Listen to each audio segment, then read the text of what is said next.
Welcome to Notes on Power. Hit the subscribe button and join the movement. Welcome to a discussion of Cepo Tibogo Maximane's thought-provoking book, Who Decides? A story of systems, clarity, and the cost of thinking clearly. Rachel, this isn't a conventional memoir, is it? Maximane describes it as a record of a mind learning to think clearly under pressure. That's right, Jake. He's very clear from the outset that it's not about a victory lap or a confession. Instead, it's about the journey of developing a precise way of thinking, particularly regarding power, money, incentives, and human behavior. He frames it as an invitation to stop asking, "Who am I?" and start asking, "Who decides?" And his background, growing up in South Africa, seems absolutely central to this perspective. He states that the gap between what institutions claim and what they do isn't a flaw in the system there, but, quote, "it is the system," end quote. How does that early proximity to political machinery shape his core argument? It's foundational. He didn't learn about these discrepancies from textbooks. He lived them, observing branch meetings where loyalty trumped competence, or ward dynamics showing who truly held authority, not just titles. He learned that decisions weren't always made in formal settings, but in the parking lots and back corridors, in the unspoken silences. This taught him a crucial lesson. Quote, "Power does not announce itself as power. It arrives disguised as procedure." End quote. That's a powerful observation, but if power disguises itself so effectively, how does one even begin to see it clearly, let alone challenge it? And what's the personal cost of doing so?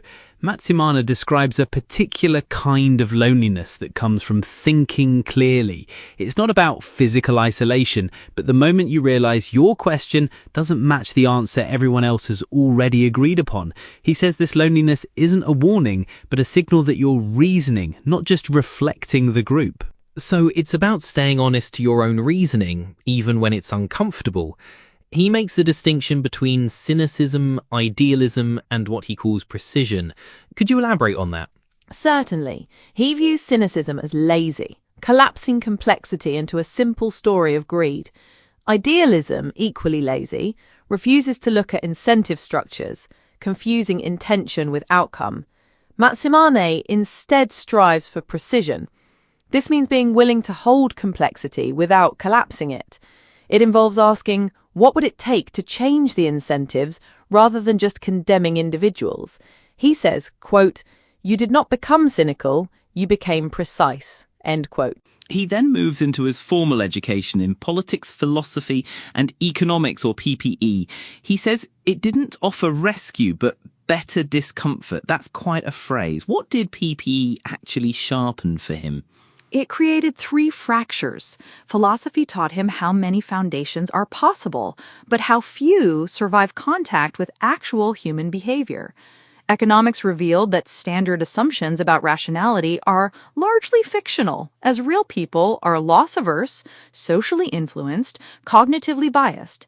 And political science provided the theoretical language for the South African political system he had observed firsthand, giving him a blueprint for a room he couldn't name before. So his education didn't provide easy answers, but rather refined his questions and his approach.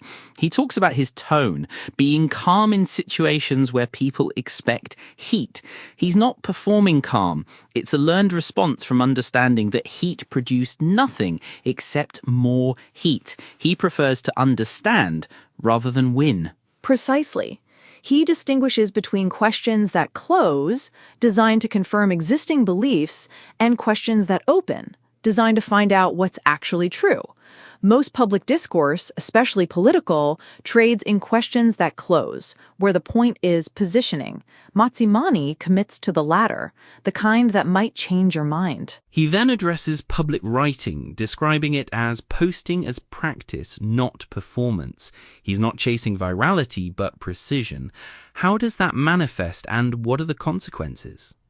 He sees each post as a rep, like in physical training. The goal isn't the individual post, but the accumulated effect, sharpening his ability to render complex observations precisely. Virality, he argues, optimizes for emotional activation, which is often the opposite of precision. The consequence is that he's often misread. Some call him cold because he doesn't perform expected emotions, or brave for saying what others think but don't vocalize. But he says he's not performing detachment or calculating courage. He's protecting accuracy because emotional registers are consistently hostile to precision. This seems to tie into his view on outrage. He's careful to state that injustice exists and emotional responses are valid, but he critiques outrage as a political strategy. Why does he say it almost never changes structures? Because outrage changes atmospheres, not incentives. He challenges the moral model of corruption, which blames bad people. He argues, quote, corruption is not primarily a moral failure, it is primarily an outcome, end quote.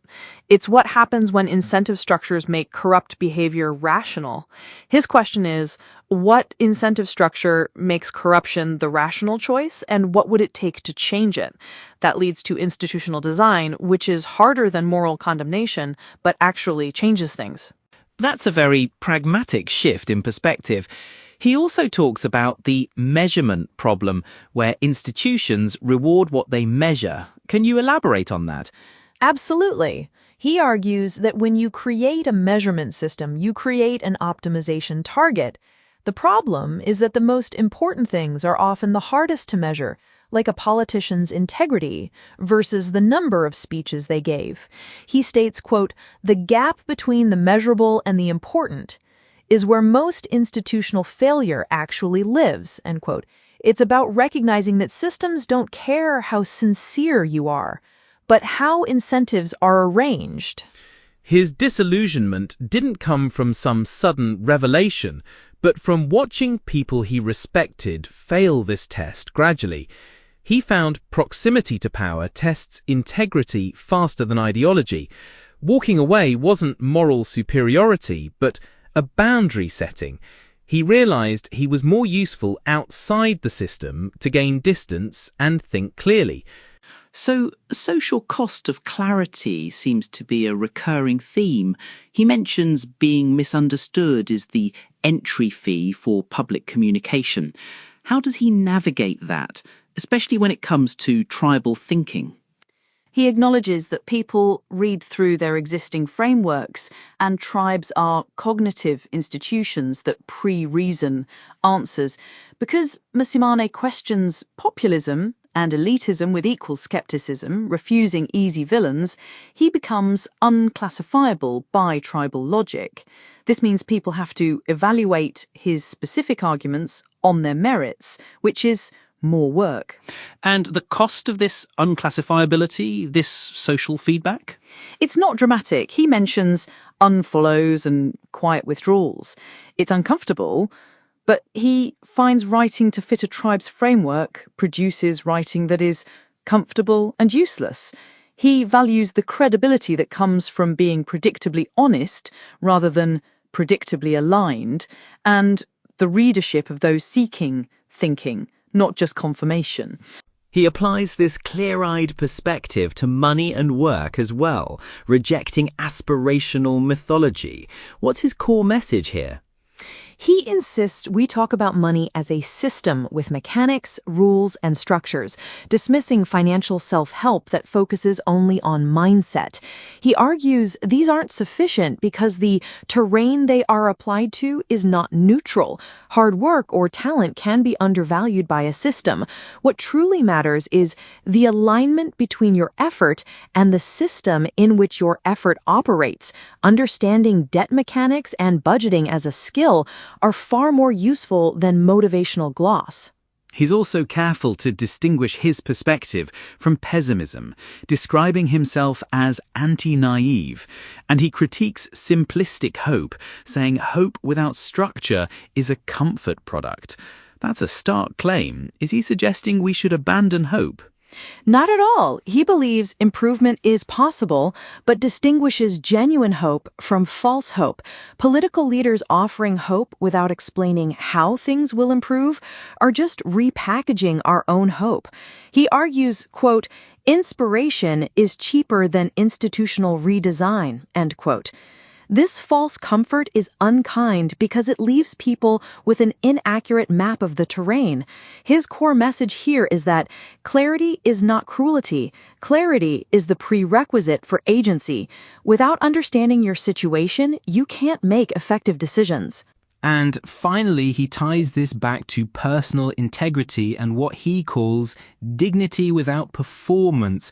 How does one achieve that, especially in the world that often rewards outward displays of confidence? He contrasts performative confidence, which he calls armor, with true dignity. Dignity is a settled sense of self-worth that doesn't need external confirmation, the capacity to be criticized without collapsing or attacking. He specifically touches on masculinity, stating that restraint isn't weakness, it's a form of strength to be still, to hear criticism without defending. He concludes, quote, I am not interested in winning arguments, I am interested in sleeping at night, end quote. For him, coherence is structural and more important than situational winning. He then arrives at the discipline of not lying to yourself, what he terms epistemic integrity. That sounds like the ultimate personal challenge after all this external analysis. It is. He says it's the hardest thing he's consistently attempted. Self-deception operates below conscious awareness, often when we have a strong interest in a conclusion, what he calls motivated reasoning. His practices for detecting it include questioning certainty, engaging with the strongest version of opposing arguments, and publicly acknowledging uncertainty. He believes these practices are important because, quote, not because you are right, but because you are careful, end quote.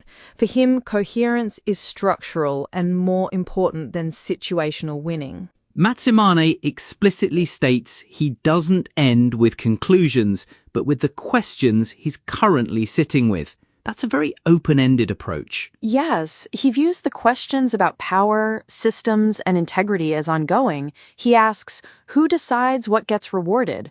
What gets punished that shouldn't? And what are the second-order consequences of this? He extends an invitation. If I am wrong, show me the structure that proves it. He's seeking structured disagreement to refine his thinking, not just to be right. It sounds like a continuous process of inquiry. Thank you, Rachel, for illuminating Tsepo Tebogo Masimane's profound insights from Who Decides. It really offers a unique lens for understanding the world around us. It's been a pleasure, Jake. His call for clarity and precision is something